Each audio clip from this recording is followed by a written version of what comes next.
Today I'm going to be going over the difference between ask and ax. Ask and ask are two words that commonly get mixed up. For instance, ask. You ask someone a question. You do not ask someone a question. So, when you ask someone a question, it's spelled A-S-K. Ask. Axe is something you use to chop down a tree.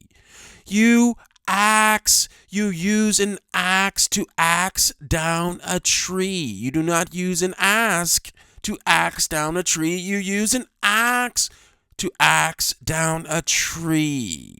Any questions, please feel free to ask. Thank you. Ask me a question. Don't ask me a question. Thank you.